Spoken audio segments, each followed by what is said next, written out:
जय हिंद दोस्तों, आप सभी का स्वागत है आपके अपने YouTube channel the India GS में। आज के वीडियो सेशन में हम लोग बात करने वाले हैं वनस्पति विज्ञान का एक टॉपिक एंजियोस्पर्म के बारे में। इसके पिछले वाले वीडियो में हम लोग जिम्नोस्पर्म के बारे में अध्ययन कर चुके थे। जब हम वनस्पति विज्ञान का वर्गीकरण के बारे में जाने थे तो हम वनस्पति विज्ञान को दो भागों में बांटे थे। पहला जिसमें पुष्प लगता है उसको हम बात कहते हैं फाइंड्रोगेम्स, और जिसमें पुष्प नहीं लगता है उसको क्रिप्टोगेम्स। तो क्रिप्टोगेम्स के अंदर हम लोग थाइलोफाइटा, ब्रायोफाइटा और टेरिडोफाइटा के बारे में अध्ययन कर चुके थे। अभी हम फाइंड्रोगेम्स के बारे में बात कर रहे हैं। फाइंड्रोगेम्स के अंतर्गत दो कुल आता है, यानी दो वंश आता है, एक जिम्नोस्पर्म, दूसरा एंजियोस्पर्म। तो जिम्नोस्पर्म के बारे में हम लोग पिछले क्लास में अध्ययन कर चुके थे। आज हम एंजियोस्पर्म यानी आवृतबीजी के बारे में पढ़ने वाले हैं। देखिए, बायोलॉजी में क्या है, इंग्लिश वर्ड को ही ज़्यादा आपको ध्यान रखना होता है, ठीक है। तो बायोलॉजी में आप इंग्लिश वर्ड को थोड़ा सा ज़्यादा ध्यान रखिएगा। तो देखिए, जब हम जिम्नोस्पर्म में अध्ययन कर रहे थे तो उसमें क्या पढ़े थे कि जिम्नोस्पर्म में जो बीज पाया जाता है, यानी जिम्नोस्पर्म के कुल में जो बीज पाया जाता है वो नग्न यानी कि खुला अवस्था में पाया जाता है। क्या? नग्न अवस्था में यानी खुला अवस्था में पाया जाता है। क्या उसमें बीज फलों के अंदर नहीं पाए जाते हैं, पुष्प पर नहीं पाए जाते हैं, यानी कि उसका टहनिया या शाखा पर क्या है, उसका बीज जो है खुला रूप यानी नग्न के रूप में पाया जाता है। लेकिन हम लोग आज जिम्नोस्पर्म में एंजियोस्पर्म में बात करेंगे, आवृतबीजी में।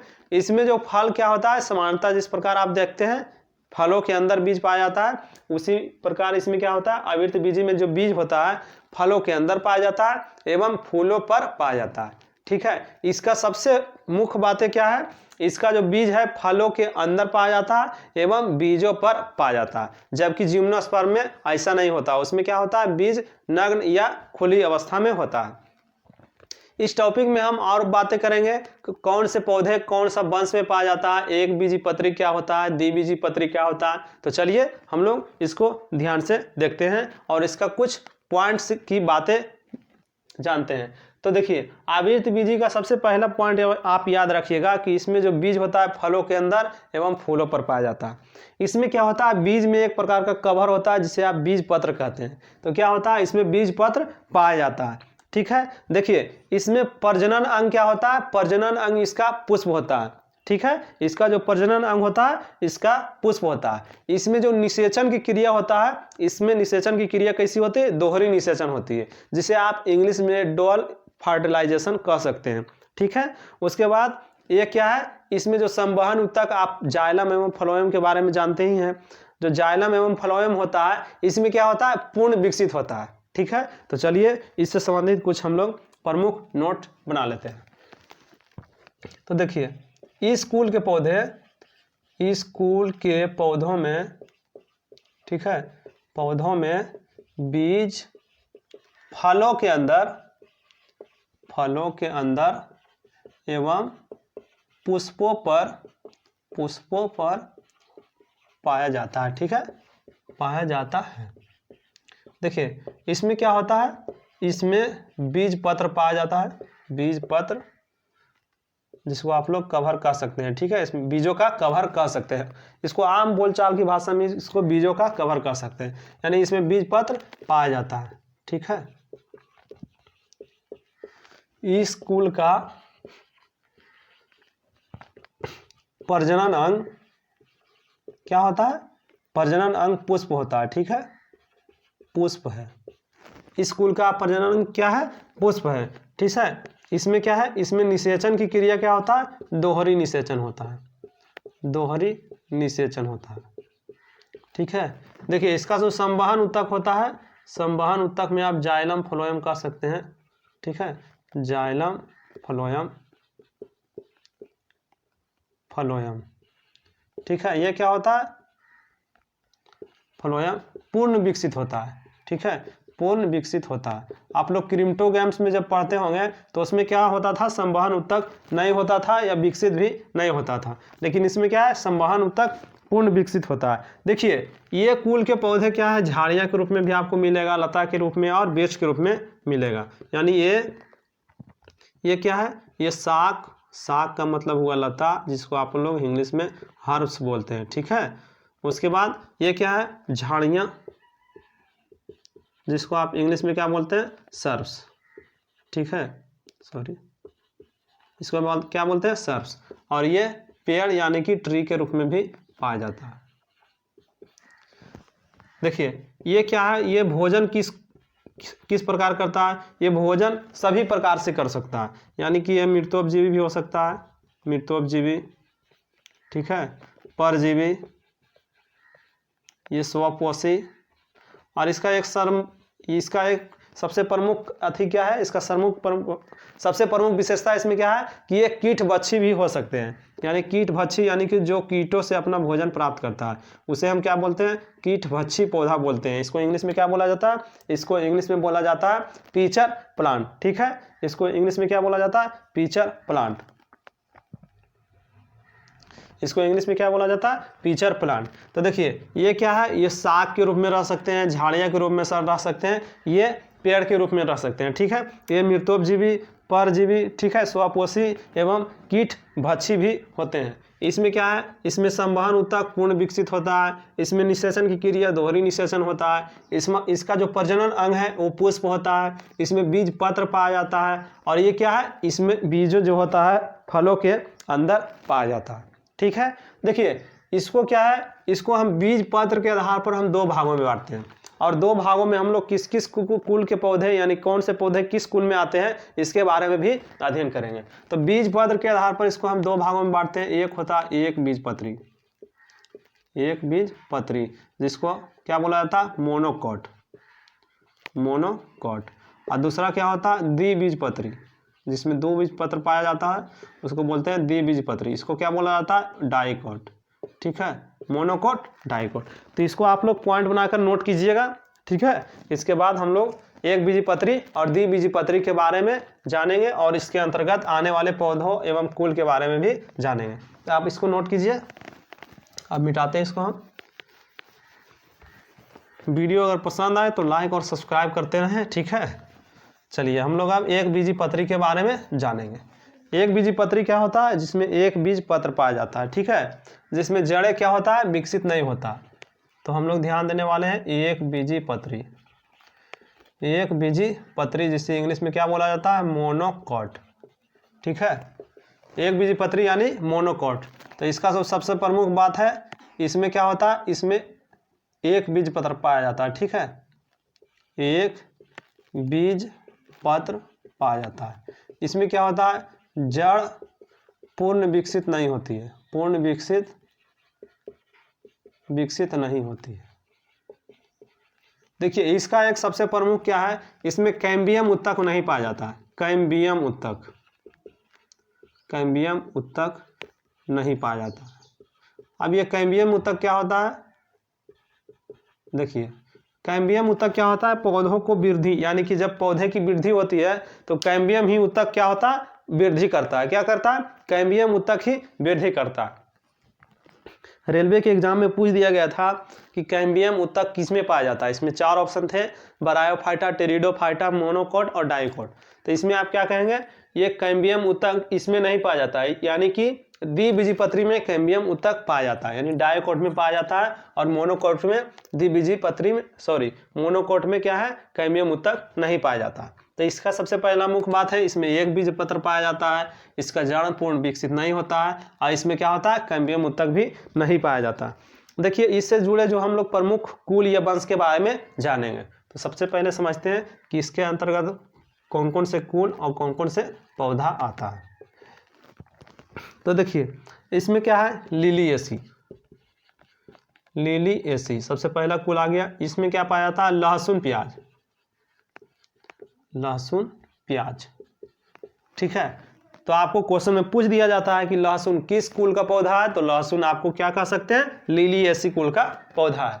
ठीक है, आप ग्रेमनी में आ जाइए, एक और आता है इसमें टोटल प्रमुख जो होते हैं चार होते हैं, लिलिएसी, ग्रेमनी। तो ग्रेमनी में क्या आ जाता है, आपको धान, जितना भी आपको गांव में क्या है आप उगाते हुए देखते हैं किसानों को, खास करके वही ज़्यादा है इसमें, धान, गेहूं, क्या है, धान, गेहूं, आप कह सकते हैं धान हो गया, गेहूं हो गया, बाजरा हो गया।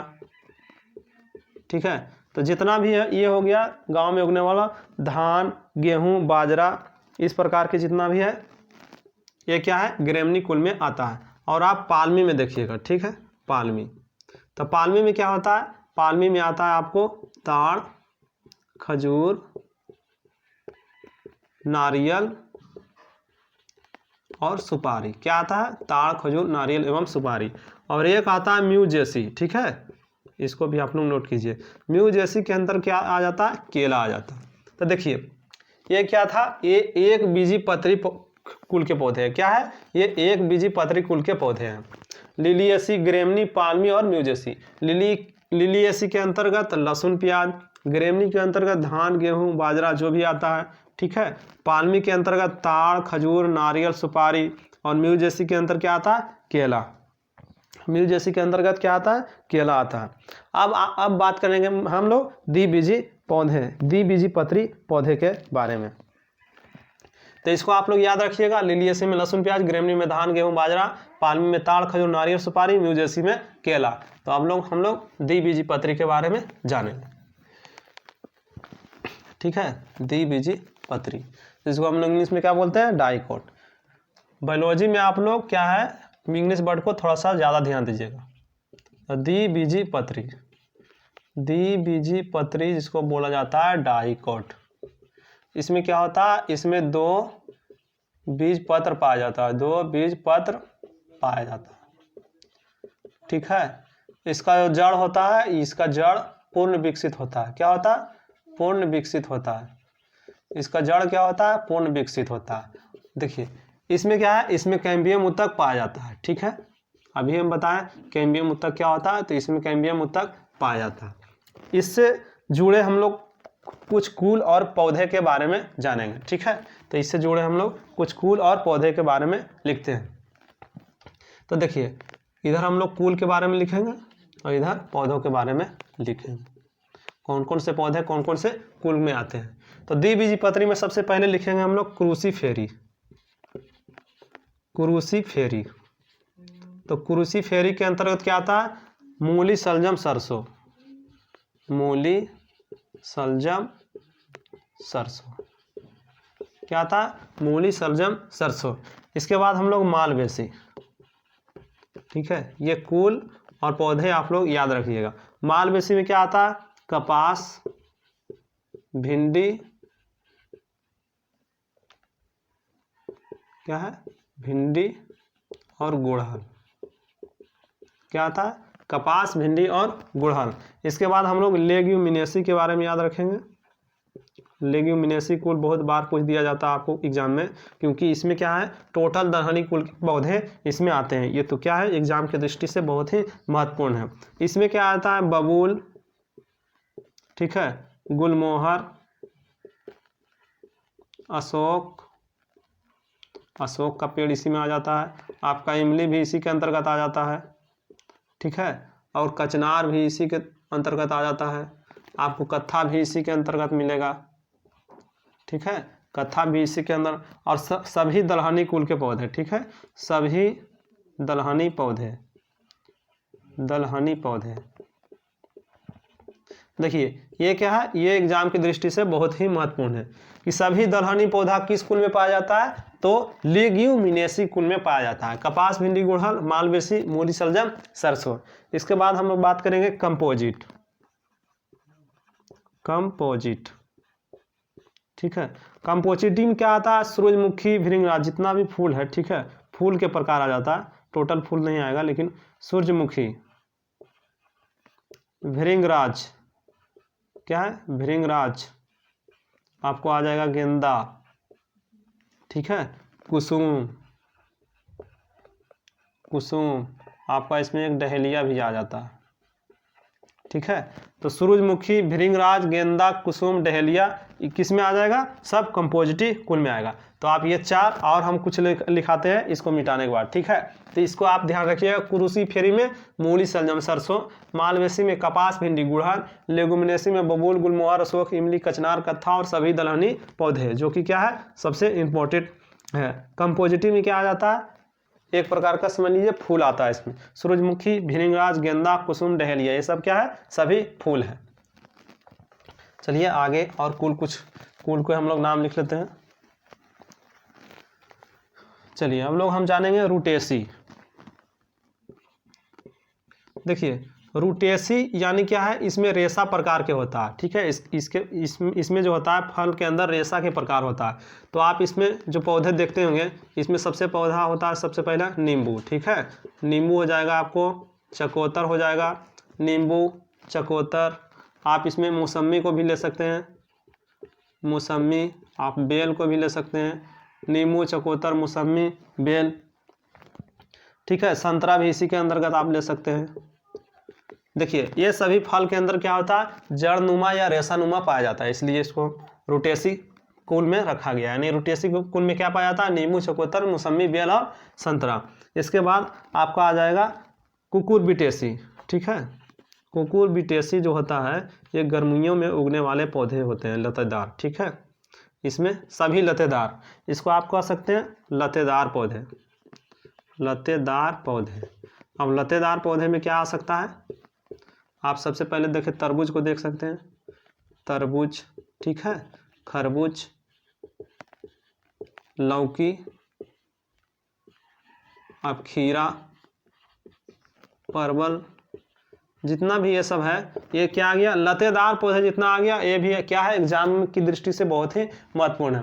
दलहनी पौधे किस में आते हैं, लिग्यूमिनेसी में, लेकिन लतेदार पौधे किस में आते हैं, कुकुरबिटेसी में। नींबू चकोतर मौसमी बेल किस में आता है, रूटेसी में।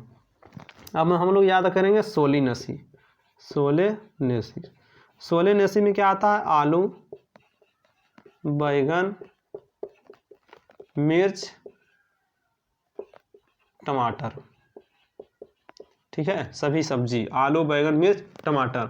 और एक आता है रोजेसी। रोजेसी में क्या है, रोजेसी में क्या है, इसमें आ जाएगा आपको नाशपाती, ठीक है, सेब, नाशपाती, सेब, स्ट्रॉबेरी, स्ट्रॉबेरी एवं बादाम, ठीक है। नींबू चकोतर मौसमी बेल आ गया आपका रूटेसी में। लतेदार पौधे आ जाएगा कुकुरबिटेसी में। आलू बैगन मिर्च टमाटर आपको सोलेनेसी में। और नाशपाती सेब स्ट्रॉबेरी बादाम ये सब क्या आएगा आपको रोजेसी में। तो देखिए आज की क्लास में हम लोग आवृत्त बीजी यानी एंजियोस्पर्म के बारे में जाने। एंजियोस्पर्म में सबसे मुख्य बात क्या है, बीज जो होता है फल के अंदर होता है, निषेचन जो होता है दोहरी होता है, संवहन क्या होता है, इसमें पूर्ण विकसित होता है, इसका प्रजनन क्या होता है, पुष्प होता है। ये दो भागों में बांटा गया है बीज पत्र के अनुसार, एक बीजपत्री और दो बीजपत्री। तो एक बीजपत्री के अंतर्गत आने वाले लिलियेसी, पाल्मी, ग्रेमनी और म्यूजेसी कुल के बारे में हम लोग बात किए। और द्विबीजपत्री के अंतर आने वाले रूटेसी, कुकुरबिटेसी, सोलेनेसी, रोजेसी, क्रूसीफेरी, मालवेसी और लिग्यूमिनेसी के बारे में बात किए। तो ये सब आप याद रखिएगा, ठीक है, और नोट्स बनाकर रखिएगा। ये एग्जाम की दृष्टि से बहुत ही महत्वपूर्ण है। आशा करते हैं कि ये वीडियो आप लोगों को समझ में आया होगा। अब मिलते हैं अगले टॉपिक के साथ। जय हिंद।